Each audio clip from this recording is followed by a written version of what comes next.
소원이 하나 있네. 주님 다시 오실 그날까지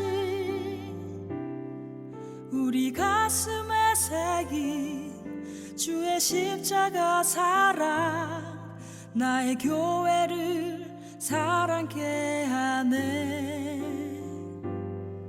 주의 교회를 향한 우리 마음,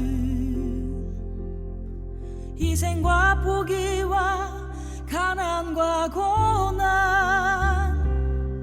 하물며 죽음조차 우릴 막을 수 없네.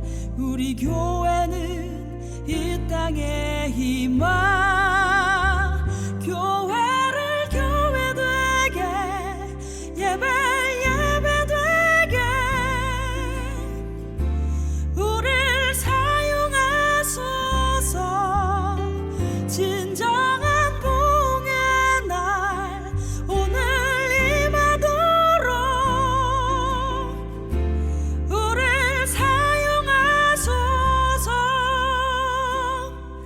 우리에게 소원이 하나 있네.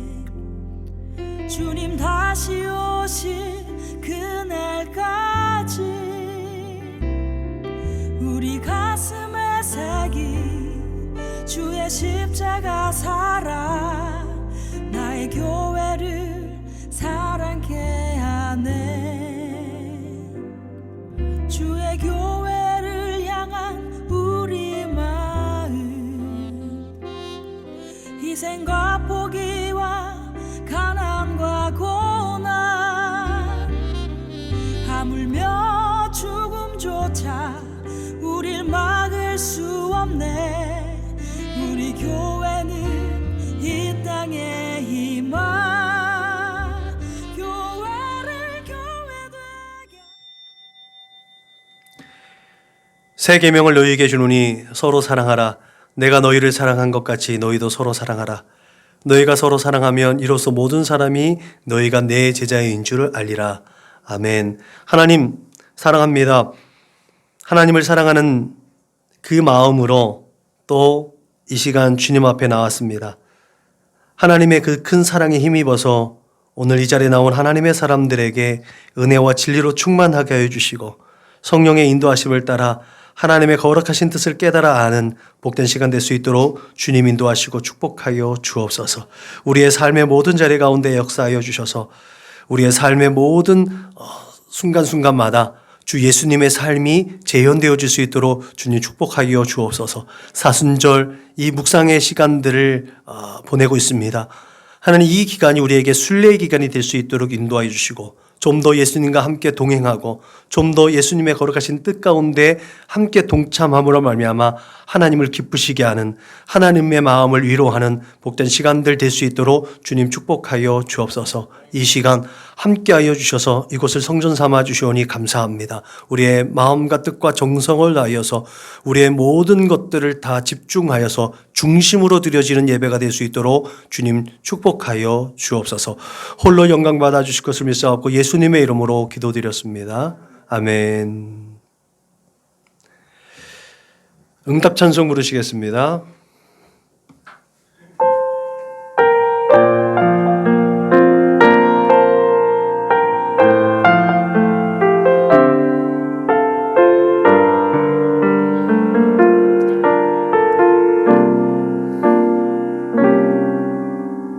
나는 하나님을 예배하는 예배자입니다. 내가 서 있는 곳 어디서나 하나님을 예배합니다. 내 영혼 거룩한 은혜를 향하여 내 마음 완전한 하나님 향하여 이곳에서 바로 이 시간 하나님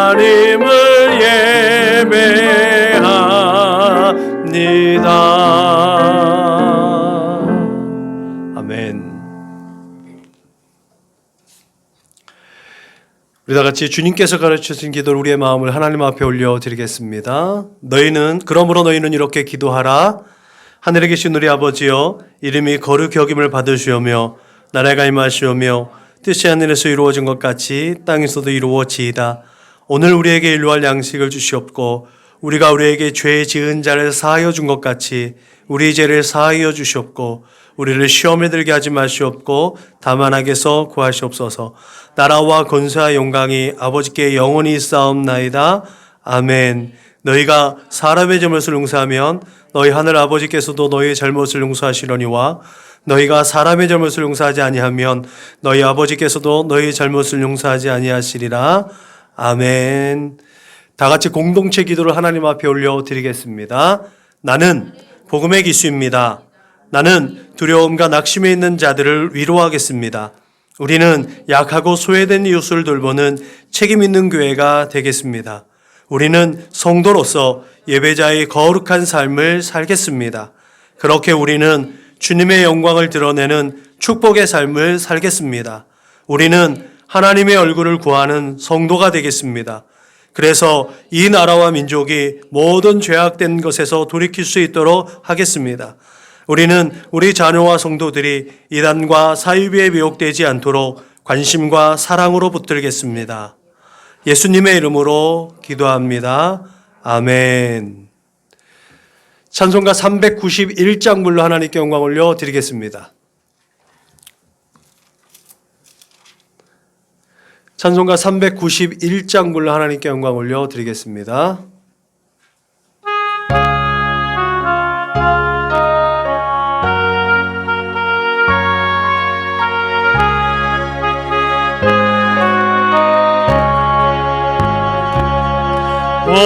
놀라운 구세주 예수 내 주 참 능력의 주시로다. 큰 바위 밑 안전한 그곳으로 내 영혼을 숨기시네. 메마른 땅을 종일 걸어가도 나 피곤치 아니하며 저 위험한 곳 내가 이를 때면 큰 바위에 숨기시고 주 손으로 덮으시네. 오 놀라운 구세주 예수 내 주 내 모든 짐 벗기시네. 죄악에서 날 끌어 돌리시며 또 나에게 힘 주시네. 내 마른 땅을 종일 걸어가도 나 피곤치 아니하며 저 위험한 곳 내가 이를 때면 큰 바위에 숨기시고 주 손으로 덮으시네. 측량물 닮은 대로 채우시며 늘 성령에 감아주사 큰 기쁨 준 주님을 찬양토록 내 믿음을 도우시네. 메마른 땅을 종일 걸어가도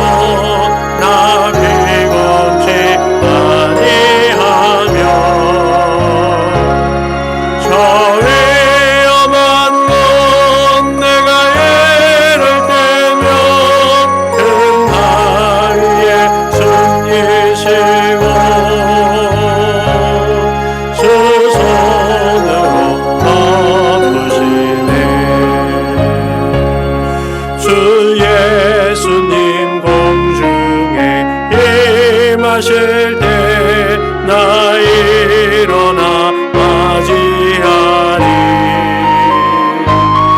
그 구원의 은총을 노래하리.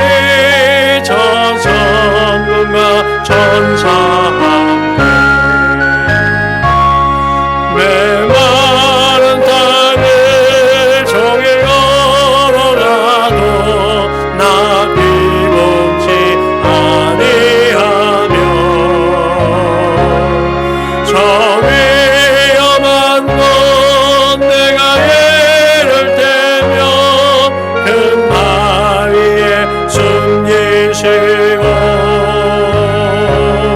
주 손으로 덮으시네. 우리 시간에 한 주간을 돌아보며 하나님 앞에 참회의 기도를 올려드리겠습니다. 다 같이 기도하시겠습니다. 거룩하신 영원하신 아버지 하나님 고맙고 감사합니다. 오늘도 주의 큰 사랑 안에 힘입어서 주님의 몸된 전에 저희들을 불러주시고 하나님 아버지께 예배 올려드릴 수 있도록 이 큰 은혜를 허락해 주신 것 감사합니다. 그 크고 자비로우신 하나님, 은혜롭고 자비로우신 그 하나님께 감사를 올려드리며 이 시간 또 하나님 앞에 구하오니 이 시간 주 예수 그리스도의 십자가의 은혜로 말미암아 하나님 앞에 나와 예배할 때에 우리의 마음과 뜻과 정성을 다해서 드릴 수 있도록 인도하여 주옵소서. 하나님의 앞에 나갈 때에 거룩한 하나님 앞에 우리의 모든 것들을 다 속죄함을 입을 수 있도록 인도하여 주옵소서. 우리의 모든 못나고 부족하고 연약한 것들 주 예수 그리스도 앞에 다 내려놓을 수 있도록 인도하여 주시고 그 십자가 앞에 예수의 보혈로 씻김 받아 하나님 앞에 거룩하고 신실하게 정결하게 하나님 앞에 예배 올려드릴 수 있도록 주님 인도하여 주옵소서. 우리의 두 손과 두 발로 지은 모든 죄를 이 시간에 용서하여 주옵소서. 내 만족과 내 유익을 쫓아서 내 생각과 마음대로 하나님의 뜻과는 무관하게 아버지 세상 가운데서 방황하며 유리하였던 내 죄를 용서하여 주시고 이 시간 주 예수 그리스도의 십자가 앞에 다시 서오니 아버지 이 시간 성령의 불로 태워주시고 성령의 불로 깨끗하게 해주시사 하나님의 예배자로 하나님 앞에 온전히 설 수 있도록 주님 인도하여 주옵소서. 하나님 우리 모두를 용납하여 주시고 하나님의 성령의 불로 충만하게 하시고 성령의 은사를 하여 주셔서 이 땅 가운데 하나님의 거룩한 일을 도모하고 하나님의 뜻을 이루어드릴 수 있는 자로 하나님 이 시간도 복되게 하여 주옵소서. 감사하며 걸어가신 예수님의 이름으로 기도드렸습니다. 아멘.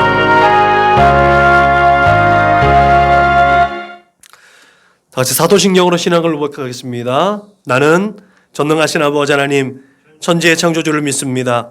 나는 그의 유일하신 아들 우리 주 예수 그리스도를 믿습니다. 그는 성령으로 잉태되어 동정녀 마리아에게서 나시고 본디오 빌라도에게 고난을 받아 십자가에 못 박혀 죽으시고 장사된 지 사흘 만에 죽은 자 가운데서 다시 살아나셨으며 하늘에 오르시어 전능하신 아버지 하나님 우편에 앉아 계시다가 거기로부터 살아있는 자와 죽은 자를 심판하러 오십니다. 나는 성령을 믿으며 거룩한 공교회와 성도의 교제와 죄를 용서받는 것과 몸의 부활과 영생을 믿습니다. 아멘. 찬송가 520장불 하나님께 영광 올려 드리겠습니다.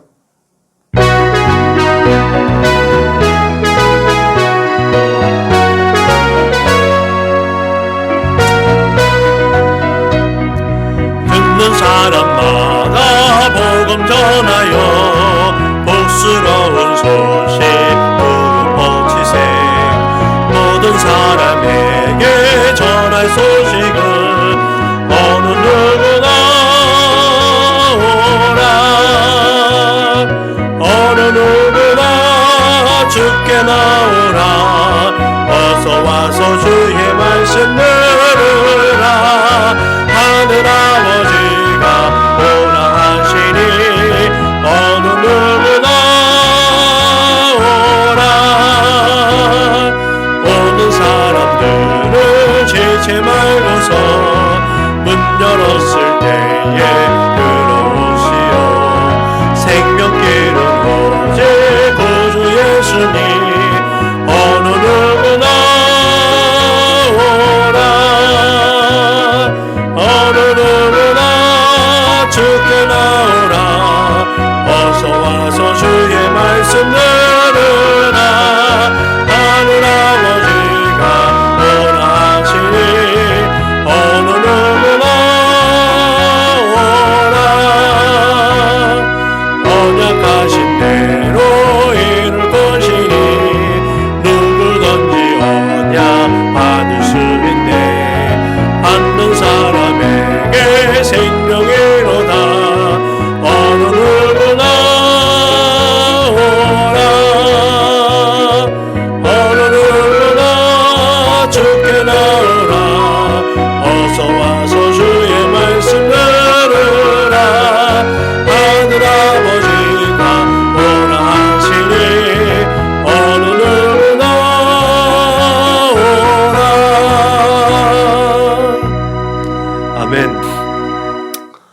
말씀은 누가복음, 오늘 받으신 하나님 말씀은 누가복음 10장 25절로 37절 말씀입니다. 한 절씩 번갈아 가며 읽겠습니다.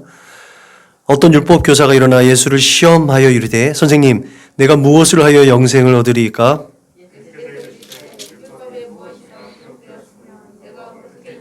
대답하여 이르되 내 마음을 다하여 목숨을 다하며 뜻을 다하며 힘을 다하며 뜻을 다하여 주 너희 하나님을 사랑하라 하고 또한 내 이웃을 내 자신과 같이 사랑하라 하였나이다.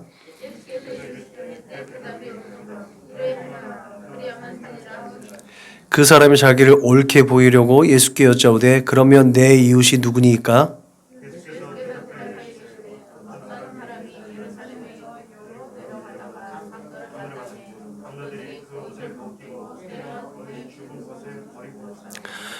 마침 한 제사장이 그 길로 내려가다가 그를 보고 피하여 지나가고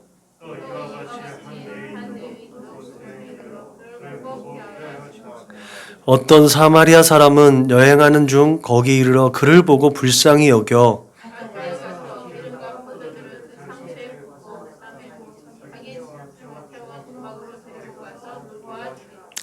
그 이튿날 그가 주막 주인에게 데나리온 2를 내어주며 이르되 이 사람을 돌보아 주라. 비용이 더 들면 내가 돌아올 때 갚으리라 하였으니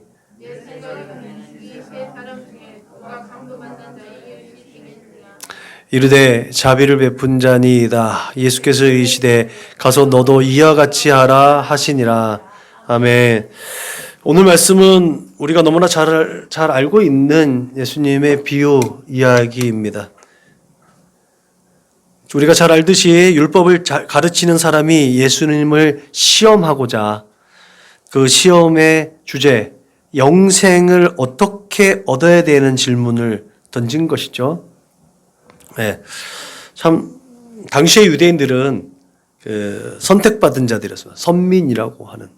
그래서 이 사람들은 구원을 이미 받았다고 얘기하는 거예요. 구원이 이미 보장되어져 있는 사람들인 거예요. 그래서 이 사람들에게 영생의 기준은 구원을 받는 것이 목적이 아니라 이것을 어떻게 잘 보존하고 이렇게 잘 전수해 줘야 되는 거가 이들에게 포인트였어요. 그러니까 우리 이방인들하고는 다른 문제인 거죠. 이방인들은 이제 아무것도 없는 상태에서 구원을 받아서 하나님의 자녀가 되어야 되는 문제가 있잖아요. 그런데 이스라엘 백성들은 이미 하나님께 선택했기 때문에 구원은 받은 존재라는 거예요. 이것을 어떻게 유지하느냐, 이게 이 사람들의 그 신앙의 문제에 있어서 관건이었던 거예요. 그가 그런 의도로 질문을 했고 예수님은 이 율법 교사가 자기를 옳게 보이려고 예수님을 시험하려고 했던 의도가 담겨져 있다는 것을 아셨습니다. 그리고 비유로 말씀하시죠.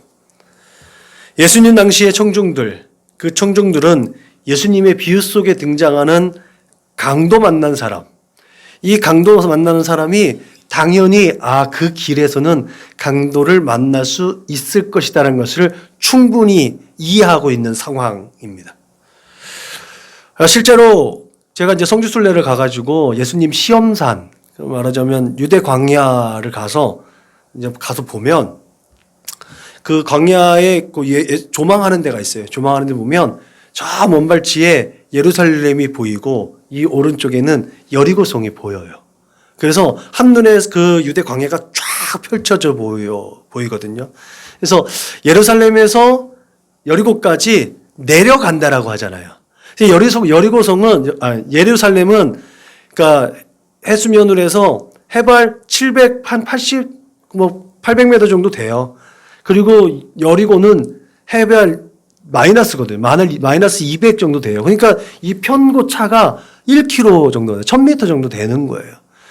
그래서 요한이랑 이제 우리 같이 성지순례 가서 알겠지만 여리고에서 그 여리고 쪽으로 가는 길은요, 계속 내리막길입니다. 이 내리막길이 몇 킬로냐? 한 20km가 넘어요. 20km가 넘습니다. 그러니까 대체적으로 뭐 이렇게 저렇게 키로수가 나오는데 한 27km 전후가 된대요. 그러니까 안양에서 광화문까지 그 거리가 한 편도로 하면은 한 20몇 킬로 되거든요. 30km 조금 못 되거든요. 그 길까지 계속 내려간다고 생각하시면 돼요. 그러면 그러니까 기아 안 넣고 가는 거예요. 예전에 이제 옛날 우리 스틱 운전할 때는 탄성 운전이라서 기아 빼고 가잖아요. 요즘에 오토매틱은 기아 빼면 큰일 난다고 해요. 그러니까 잘못하면 미션이 나간다 그러니까 오토 빼면 안 되는데 옛날에 스틱 운전할 땐 중립 빼고 그냥 한 2, 30km를 계속 나가면은 기름 안 들이고 가는 거죠. 그러니까 우리가 요즘 그 경상도 대구 쪽에서 올라오는 물류 하시는 분들이 그래요. 경상도 쪽에서 이제 이 서울 지경으로 올 때는 오르막길이잖아요. 그래서 올라올 때는 경부고속도로를 타고 올라갔다가 내려갈 때는 이쪽 중부 내륙고속도로를 타고 내려간대요. 왜 그러냐 했더니 중부 내륙고속도로는 대체적으로 이렇게 내리막길 하게끔 이렇게 구조로 돼 있다고 하더라고요. 그러니까 올라올 때 그 길로 올라오면 연비가 많이 들고 내려갈 때 그 길로 가면 연비가 좀 덜 드니까 화물차들은 많이 이동을 하니까 그렇게 운전을 한다고 하더라고요. 그래서 이 예루살렘에서 여리고도 편차가 그렇게 크기 때문에 이쪽 지방 그 여리고나 사해나 이쪽 쪽에서는 다른 쪽 루트로 예루살렘으로 올라갔다가 내려갈 땐 글로 내려가는 게 조금 더 경제적이고 효율적인 거죠. 아무튼 그렇게 편차가 커요. 그런데 그때는 지금처럼 이 도로가 형성이 되어 있지 않았잖아요. 지금처럼 그렇게 도로가 형성되어 있지 않았고요. 그 여리고에서 예루살렘으로 가든지 예루살렘에서 여리고로 내려올 때는요. 그 유대 광야길을 걸어와야 돼요. 그런데 그 유대 광야길이 평평하지 않겠죠. 이스라엘에는 비가 많이 내리지 않잖아요. 이스라엘은 비가 내리는 계절이 따로 있는데 이른 비와 늦은 비가 내릴 때 비가 내릴 때만 흐르는 강이 만들어지고 시냇물이 흐려지는 이제 곳이 와디라고 하는 데가 있어요. 그래서 조그마한 능선이 있는데 그 능선 사이사이 골짜기에 이제 냇물이 흐르는 거예요. 물이 비가 올 때만 흐르는 와디라는 그러니까 실개천이 흐르는 것처럼 그럴 때만 있는데 비가 안 올 때는 그곳에 물이 흐르지 않기 때문에 사람들이 그 길을 따라서 여리고에서 예루살렘과 왕래를 하는 거예요. 그러다 보니까 굽이 되다 보니까 당연히 그곳에는 거리도 있으니까 도적들이 숨어기가 굉장히 합당한 최적의 요새가 되는 거죠.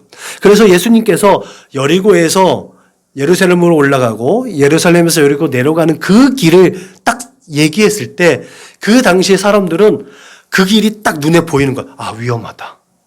아, 위험한 곳이다. 강도를 만날 수 있다. 도적들을 만날 수 있다. 라는 것을 충분히 짐작할 수 있는, 충분히 이해할 수 있는 비유라는 거죠. 그러니까 누구나 다 알아들을 수 있는 배경이 되는 거예요. 그곳에 이제 혼자서 예수님이 그 위험한 길을 혼자서 여행하는 세 부류의 사람을 등장을 시키는 거죠. 그죠? 성전에서 봉사하는, 성전에서 일하는 제사장. 그리고 마찬가지로 그 하나님의 성전에서 그 제사장제를 돕는 레위인. 그리고 편차가 큰 유대 사람들이 입에도 떠오르고 싶지 않은 지역과 사람들의 이름. 사마리아 사람이 등장하죠. 레위인과 제사장은 율법을 너무나 잘 알고 있죠. 그리고 그 사회의 기득권자들이에요. 사회 룰을 굉장히 엄격하게 지키고 본이 되어져야만 하는 사람들입니다. 그렇게 누구보다도 율법을 준수해야 되는 사람들을 등장시켰습니다. 특별히 구약의 율법에서는 구약의 율법 사람들이 잘 알고 있죠. 사람들은 누구나 다 이 모세오경을 잘 알고 있습니다. 성인식을 할 때 12살에 이스라엘 백성들은 성인식을 하는데 성인식을 할 때 율법을 외워야 하는 게 그래서 통과되어지면 성인이 되는 걸 인준을 받게 됩니다. 그러니까 율법은 모든 사람들에게 다 알고 있는 내용이에요. 구약의 율법에는 상처 입은 사람을 위해서 선행을 베풀어 그리고 돌봐줄 것을 요구하고 있습니다. 너무나 잘 알고 있는 내용이에요. 그리고 어려운 형제와 이웃을 돌봐야 하는 막중한 사명이 이들에게 있습니다. 더군다나 율법을 잘 지켜야 되고 앞에서 본이 되어야 되는 제사장과 레위인들은 누구보다도 더 잘 알고 있는 것이죠. 그것을 가르쳐야 되는 사람들이니까. 그렇지만 사마리아 사람들은 달랐죠? 사마리아 사람들은 어떤 사람들이에요? 예. 예. 이미 그 사람들도 하나님을 섬긴다고 하는 사람들이에요. 여호와 하나님을 섬긴다고 하는 사람들이에요. 유대인들이 거부했기 때문에 어쩔 수 없이 그 세겜이라는 사마리아라는 곳에 단을 쌓고 거기에서 여호와 하나님을 섬기는 사람들이에요. 지금도요. 지금 예루살렘에서는 6월절 예배가 못 드려지잖아요. 근데 지금 사마리아에서는 6월절 예배를 드린다고 해요. 참 아이러니하죠. 유대인들이 예루살렘에 와서 예배를 못 드리게 하니까 이 사마리아 사람들은 사마리아에 성전을, 그러니까 단을 쌓고 그곳에서 예배를 드렸습니다. 이들의 배경에 대해서는 우리가 너무나 잘 알고 있지요. 722년, BC 722년 아수르에서 북쪽의 이스라엘 사람들이 다 잡혀갔죠. 그리고 아수르의 그 포로 정책, 그 이민족 혼혈 정책으로 인해서 다른 나라 사람들이, 다른 지역 사람들이 그 북이스라엘 땅에 와서 살게 되었어요. 그렇게 해서 민족이 섞였어요. 그러니까 유대인들은 586년에 바벨론의 포로로 갔다 오면서 자기들은 순수하지도 않지만 순수하게 자기들은 그 유대 혈통을 지켰다고 자부하는 사람들이니까 유대인과 다른 사마리아 사람들은 야 너희들은 섞였으니까 선민의 자격이 없어라고 다 규정을 해버렸다는 거죠. 그래서 서로 왕래가 없어요. 서로 원수처럼 여긴단 말이에요. 유대인들은 어떤 사람들이에요? 더더군다나 자기들이 하나님 앞에 혼났잖아요. 아, 정신을 차려야겠다. 정신을 차리고 하나님을 더 잘 섬겨야겠다. 그래서 바벨론에 가서 종교개혁을 일으킨 사람들이에요. 그래서 유대교라는 것들을 다시 갖고 왔어요. 여호와 신앙을 가져왔는데 이제 12지파 공동체의 여호와 신앙이 아니라 유대교라는 것들을 딱 새로운 종교개혁의 산물을 가지고 그 땅에 다시 하나님이 약속한 땅에 돌아와서 유대교라는 것을 확실하게 지키려고 노력하는 사람들이었단 말이에요. 그러니까 이들에게는 사마리아 사람들이 절대로 흡수될 수 없는 거예요. 허용될 수 없는 거예요. 그러니까 예수님도 결국은 율법과 성전이라는 이 유대 신앙의 그 기본 원리에 의해서 정죄에 대해서 십자가를 지는 거잖아요. 하나님의 아들이라고 성전을 허물라라고 했다고. 그 성전된 자기 육체를 가르쳐서 말씀했는데 그 성전을 모독했다고. 하나님의 이름을 모독했다고. 그 죄목으로 예수님께 십자가에 못 박는 거든. 유대교는 하나님의 뜻과는 무관하게 자기들의 기준에 따라서 예수님을 십자가에 못 박았단 말이에요. 그렇게 철저하게 자기들의 기준을 가지고 있는 사람들이었기 때문에 사마리아 사람들은 저 멀리 배제하고 있었다는 거죠. 그런 사마리아 사람을 예수님께서 소환했다는 거죠. 어마어마한 충격이 이 이야기를 듣는 사람들에게, 이 질문을 던진 율법교사뿐만 아니라 그 제자들뿐만 아니라 다 충격이었을 겁니다. 왜요? 오늘 누가복음 10장에 나오는 메시지 앞에 보아노게라고 불려지는 야고보와 요한, 이 형제가 뭐라 그래요? 예수님께서 예루살렘으로 가려고 하는데 사마리아 사람들이 예수님을 거부했단 말이에요. 그러니까 이 야고보와 요한이 열받은 거죠. 분노해서 예수님께 말이죠. 하늘에 불을 명하여 저 사마리아 사람들 다 태워버릴까요? 예수님의 제자들조차도 사마리아 사람들을 배제하고 경계하고 있던 것들을 단적으로 보여주는 사례가 바로 앞에 있는 내용이죠. 그런데 그 말씀 다음에 예수님께서 제사장과 레위인과 비교할 수 있는 대상으로 사마리아 사람을 등장시켰다는 거예요. 이것은 그 모든 사람들에게 어마어마한 큰 충격파가 됐습니다. 여러분, 그런 율법의 최고봉에서 하나님을 섬기는 제사장과 레위인, 원수같이 여겨지는 그 사람, 사마리아 사람, 그 사람이 이 비유에 등장시켰던 주제가 뭐예요? 이 세 부류의 사람을 등장시켜서 예수님께서 설명하시려고 한 주제가 뭐예요? 영생의 주제예요. 영생을 얻는데 어떻게 얻느냐? 이거의 방법론이 이웃을 누구냐는 거예요. 이웃을 사랑하는 게 예수님의 방법이었거든요. 이 주제와 이 방법에 어떻게 사마리아 사람을 소환할 수 있느냐는 거예요. 근데 기가 막힌 거죠. 오늘 제사장과 레위인이 그 강도 만난 사람을 보고 피하여 지나갔다 그랬어요. 율법에 의하면 이 제사장과 레위인 구별된 사람들은요, 또 하나님의 사람들은요, 죽은 시체를 가까이 하면 안 됐어요. 자기가 하나님의 성전에서 봉사하고 헌신해야 되니까 시체를 가까이 하면 안 됐다는 거예요. 이 레위인과 사람들은요, 거반 죽게 되어졌던 그 사람을 생명이 있는지도 확인하지 않고 죽었을 거야 하고 지나갔다라는 것이 이 안에 담겨져 있는 거예요. 생명을 돌보지 않는 거죠. 제사장이 하는 일이 뭐예요? 그 사람의 생명이 있는지 없는지 확인하는 것이고 그들의 삶에 건강한지 아닌지 이 병들었을 때 그것도 체크해 주는 게 제사장의 직무 중에 하나잖아요. 그것을 행하지 않았다라는 거예요.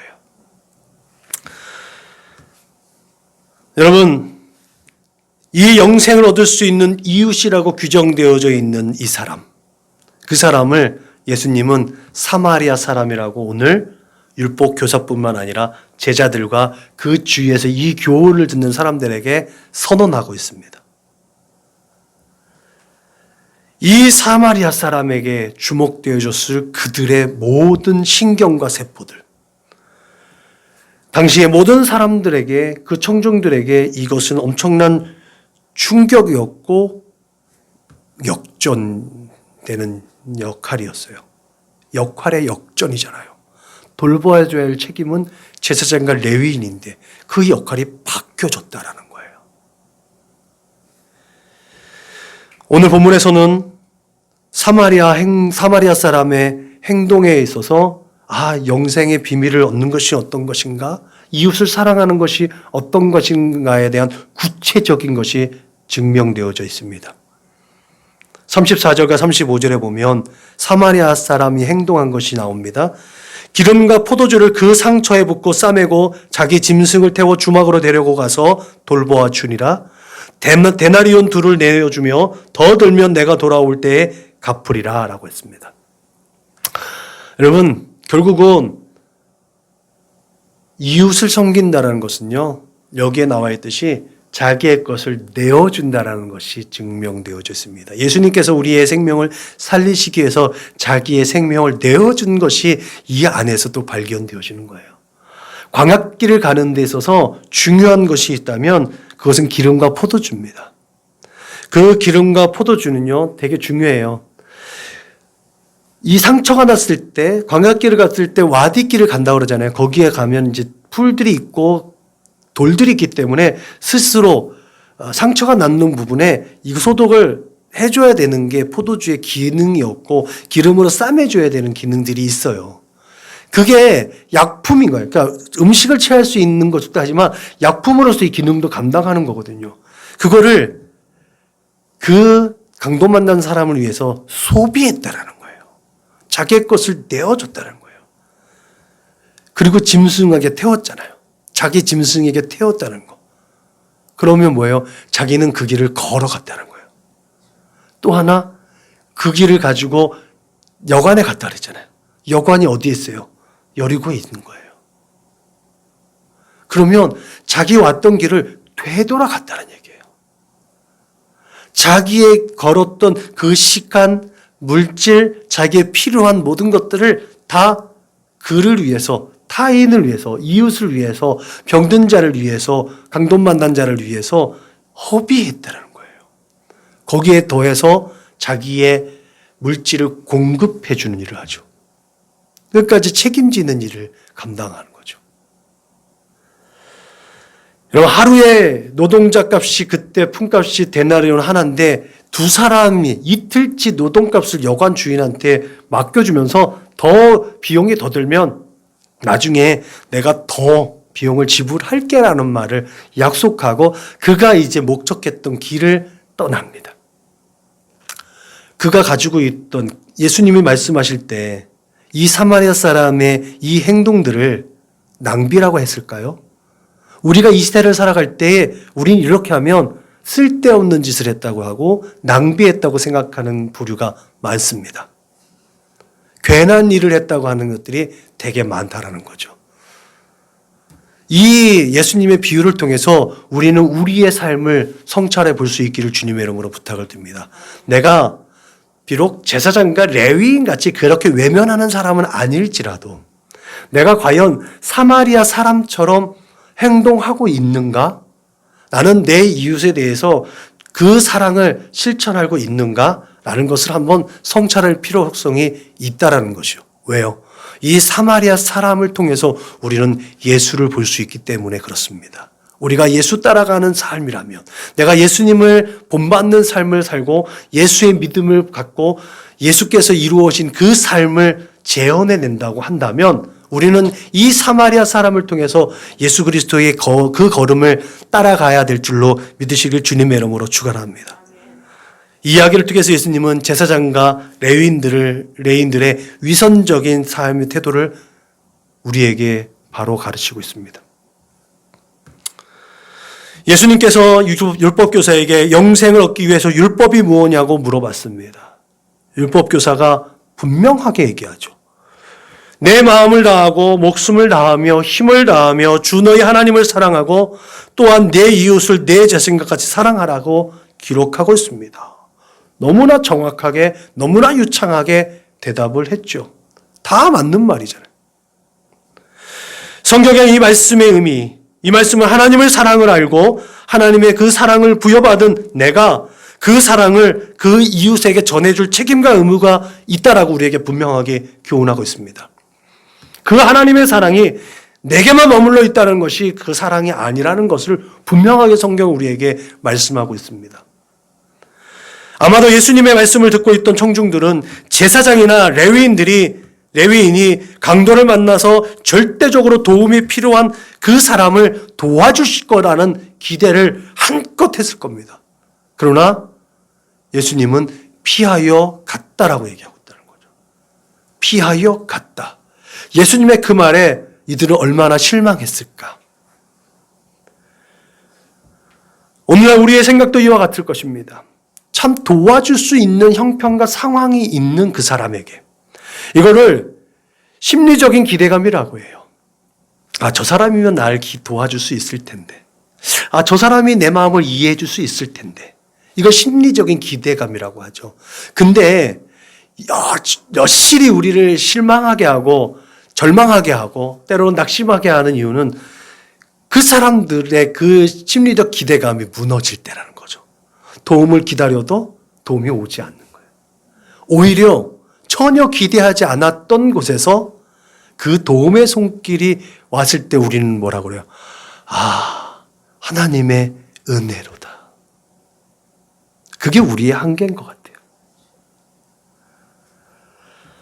예나 지금이나 그런 우리의 기대는 항상 마음 한구석을 쓸쓸하게 하지만 그렇게 전혀 기대하지도 않고 생각하지도 않았던 곳에서 도움의 손길이 오는 것을 보면 오늘도 우리는 예수님의 비유에 등장하는 그 사마리아 사람이 그랬던 것처럼 그 사마리아 사람은 지금도 우리의 삶의 자리에 존재하고 있다는 것을 우리는 깨닫게 되는 줄로 믿습니다. 그 사마리아 사람이 바로 우리 선한 목자교회 성도들의 삶의 자리에서 내가 될 수 있기를 주님의 이름으로 부탁을 드립니다. 레위인과 제사장은 절대적으로 도움이 필요했던 사람을 돕는 것보다는 자기의 종교적인 순결을 지키는 편을 택했습니다. 아까 말씀드렸죠? 시체를 가까이 하면 안 됐어요. 이미 죽었다고 판단했던 거예요.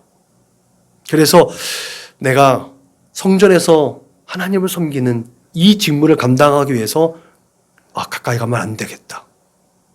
외면해버렸다는 거죠. 여러분, 이웃보다 자신을 더 사랑하고 자기에게 집중되어져 있는 모습을 여기에서 발견하게 되는 것이죠. 이처럼 어려움에 처한 사람을 사랑하는 것보다 율법을 지키는 것을 더 사랑하는 사람의 모습이 이와 같다는 것을 우리는 오늘날에도 깨닫게 됩니다. 오늘 우리의 기독교, 오늘날 우리의 교회가 이런 모습은 되지 않은지 우리는 늘 우리 자신을 성찰해 볼 필요가 있는 줄로 믿으시길 바랍니다. 제가 마태복음에서 요셉을 얘기할 때 그랬죠. 디카이오스. 하나님의 법에 얼마나 충실했으면 의인이라고 여겼어요. 그러나 그것은 자기에게 의로운 거였다는 거죠. 마리아에 대해서 그 생명을 돌보지 않고 가만히 끊고자 하였던 그 인간 한계의 의로움이 요셉에게서 발견되어지는 것. 그 요셉이나 오늘날 제사장이나 레위인의 모습이 동일하다는 거죠. 성경에서는 하나님에 대한 믿음과 사랑은 항상 이웃에 대한 사랑과 특별히 같은 성도들에 대한 사랑으로 이어집니다. 새 계명을 너희에게 주노니 서로 사랑하라. 내가 너희를 사랑한 것 같이 너희도 서로 사랑하라. 너희가 서로 사랑하면 이로써 모든 사람이 너희가 내 제자인 줄을 알리라. 사랑하는 자들아, 하나님이 이같이 우리를 사랑하셨은즉 우리도 서로 사랑하는 것이 마땅하도다. 여러분, 사랑은 행동으로 보여주는 겁니다. 마음에만 품는 것이 아니죠. 행동으로 보이는 것입니다. 또 그 대상을 제한하지 않습니다. 그것이 하나님의 사랑을 입은 자들의 본분입니다. 이것이 예수님의 가르침이었고 우리가 실천해야 할 지침이라는 거죠. 그리고 또 하나, 그 사랑의 행동에는 반드시 그 대가가 필요하다는 것이요. 때로는 그 대가가 비쌀 수도 있어요. 우리 안에서 해가 될 수도 있어요. 그러나 그 모든 것이 하나님의 영광을 위한 것이라면, 죽게 하듯 섬기는 것이라면, 하나님께 하는 것이라면, 내 것이 좀 내어준다 할지라도 그 사랑은 표현되어야 될 줄로 믿으시길 주님의 이름으로 축원합니다. 결론적으로 예수님께서 말씀하신 진정한 이웃은 하나님의 마음을 가진 것입니다. 성경의 내용을 살펴보면 하나님은 사회적 약자에 대한 법률들을 제정해 놓으셨어요. 그래서 항상 약한 자, 과부와 고아와 또한 나그네에 대한 규례들이 항상 그 법조항 밑에 항상 첨부되어져 있습니다. 안전장치죠. 이렇듯이 하나님의 마음은 언제든지 한 영혼이라는, 그 한 영혼이라도 더 구원하고자 하는 열망이 우리 안에 선포되어져 있다는 사실을 기억하시길 주님의 이름으로 부탁을 드립니다. 그러나 유대인들은, 특히 율법교사나 바리새인들은 한 영혼을 위한 것보다 자신의 영혼을 가꾸는 데만 집착하고 정죄하고 비판하기 바빴다는 거죠. 예수님의 비유 속에서 진정한 이웃, 누가 봐도 자비를 베푼 자였습니다. 사마리아 사람. 이 율법교사가 얘기하잖아요. 야, 네가 볼 때 너의 진짜 이웃이 누구냐? 라고 했을 때 이 율법교사가 끝까지 사마리아 사람이라고 얘기 안 하잖아요. 자비를 베푼 자입니다. 그 안에 아직까지도 그 벽이 깨지지 않은 거예요. 깨닫지 못한 거예요. 우리의 마음 가운데도 그 벽이 빨리 허물어져야 될 줄로 믿으시길 주님의 이름으로 부탁을 드립니다. 그래서 사마리아 사람의 다른 이름은 자비를 베푼 자인 거죠. 그렇게 자비를 베푼 자가 여러분의 이웃인 줄로 믿으시길 바랍니다. 또한 우리의 이웃들에게 내가 또 자비를 베푸는 자이어야 될 줄로 믿으시길 바랍니다. 그렇게 진정한 이웃은 그들의 영혼을 위해 그들의 삶을 돌아볼 수 있는 사람인 줄로 믿으시길 주님의 이름으로 부탁을 드립니다. 그래서 복음을 전하는 자가 진정한 이웃입니다. 복음은 영적으로 예수 그리스도의 복음이죠. 예수를 전하는 자가 진짜 이웃인 거예요. 그러면서 영적인 필요를 그들에게 공급해주고 그들의 실제적인 삶의 자리에 필요한 것들을 공급해주는 자비를 베푸는 우리의 사랑의 행동이 수반되어야 될 줄로 믿으시길 주님의 이름으로 부탁을 드립니다. 그래서 이 땅 가운데 진정한 이웃으로 우리 사랑하는 선한 목자교회 믿음의 거룩한 백성들이 되시길 주님의 이름으로 부탁을 드립니다. 그래서 예수님은 그 율법교사에게 가죠. 그 자비를 베푼 자가 이웃이라는 걸 네가 알았냐? 가서 너도 이와 같이 하라라고 예수님이 오늘 분명하게 말하고 있다는 사실을 기억해야 될 줄로 믿으시길 주님의 이름으로 축원합니다. 율법교사가 몰라서 그 이웃을 사랑하지 않은 건 아니라는 거죠. 알고 있었지만 행하지 않았다는 거. 몇 번이나 거듭해서 말씀드리죠. 우리의 알면요, 지식으로만 알고 있는 것이 아닙니다. 우리의 삶으로 표현하는 것이 진정한 알미입니다. 이것이 히브리어에서의 야다와 헬라어에서의 기네스코라고 말씀드렸죠. 하나님, 성경에서의 알미라는 것은 우리의 지식이 수반되어져서 행동으로 나와지는 것인 줄로 믿으시길 주님의 이름으로 부탁을 드립니다. 실천하지 않는 알면 죽은 것이에요. 내 형제들은 만일 사람이 믿음이 있노라 하고 행함이 없으면 무슨 유익이 있으리요? 그 믿음이 능히 자기를 구원하겠느냐? 만일 형제나 자매가 헐벗고 일용할 양식이 없는데 너희 중에 누구든지 그에게 이르되 평안히 가라, 덥게 하라, 배부르게 하라 하며 그 몸에 쓸 것을 주지 아니하면 무엇이 유익이 있으리요? 이와 같이 행함이 없는 믿음은 그 자체가 죽은 것이니라. 사랑하는 여러분, 오늘 예수님이 우리에게 말씀하신 것처럼 그 이웃이 누구인지 깨달았다라면, 내가 자비를 베푼 자가 되었다라면, 자비를 베풀 자가 되려면 가서 이와 같이 하라라는 주님의 말씀에 순종하여서 우리들의 발걸음이 이웃을 향하여 갈 수 있기를 주님의 이름으로 축원합니다. 기도하겠습니다. 하나님 감사합니다. 오늘도 우리에게 예수 그리스도의 참 은혜와 복을 기억하게 하여 주시고 그 십자가의 은혜와 사랑 가운데 그 사랑을 힘입어 우리의 시선을, 우리의 발걸음을 이웃을 향하여 갈 수 있도록 인도하여 주심을 감사합니다. 주님, 내 것을 고집하고 내 것에 집착하는 인생이 아니라 하나님의 것을 나누어 주는 복된 삶을 살아낼 수 있도록 주님 인도하시고 축복하여 주옵소서. 자비를 베푼 자, 자비를 베풀 자로 이제 너도 가서 이와 같이 하라는 주님의 말씀이 우리의 마음 가운데 깊이 새겨져서 우리의 삶의 모든 자리에서 내 이웃들에게 죽게 하듯 섬기고 오직 하나님의 영광을 위하여서 우리의 생각과 마음과 우리의 손과 발을 부지런히 움직이는 우리 사랑하는 믿음의 거룩한 권속들 다 될 수 있도록 주님 인도하시고 축복하여 주옵소서. 감사하며 거룩하신 예수님의 이름으로 기도드렸습니다. 아멘. 화송 찬송 부르시겠습니다.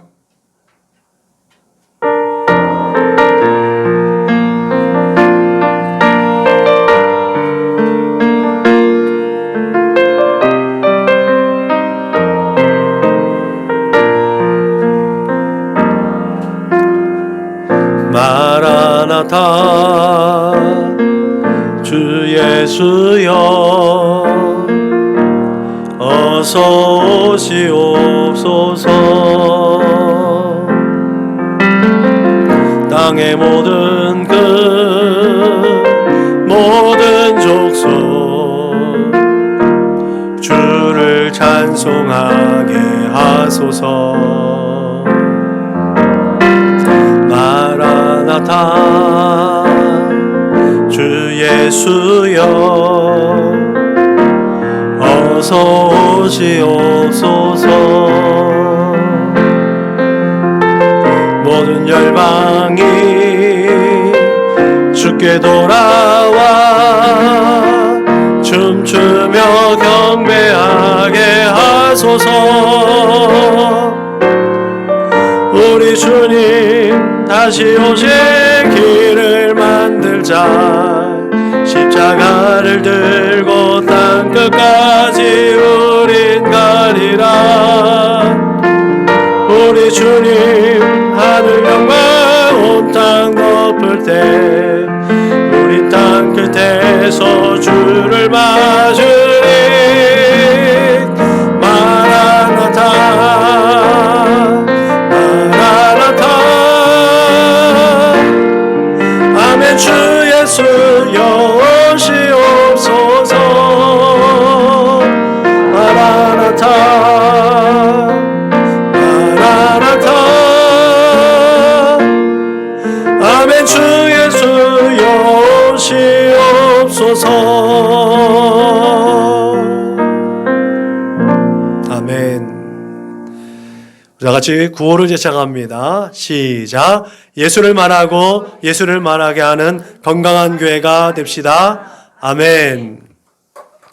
이제는 길이요 진리요 생명 되신 우리 구주 예수 그리스도의 은혜와 아버지 하나님의 그 크고 넓고 깊고 영원하신 사랑과 보혜사 성령님의 내주하시고 교통하시고 역사하심이 이제 하나님의 성품을 닮아 자비와 긍휼한 마음을 가지고 이 세대 가운데 모든 나의 이웃들에게 자비를 베푸는 자가 되어서 그렇게 하나님의 거룩하신 뜻을 이루어 드리겠다고 그렇게 다짐하고 고백하고 결단하는 우리 사랑하는 믿음의 거룩한 권속들 저 숙인 머리 위에 저들의 가정과 직장과 사업장 위에, 저들의 꿈과 소원과 비전과 학업 위에, 저들과 관계하는 모든 사람들 머리 위에 지금으로부터 영원토록 충만하옵기를 축원하옵나이다. 아멘.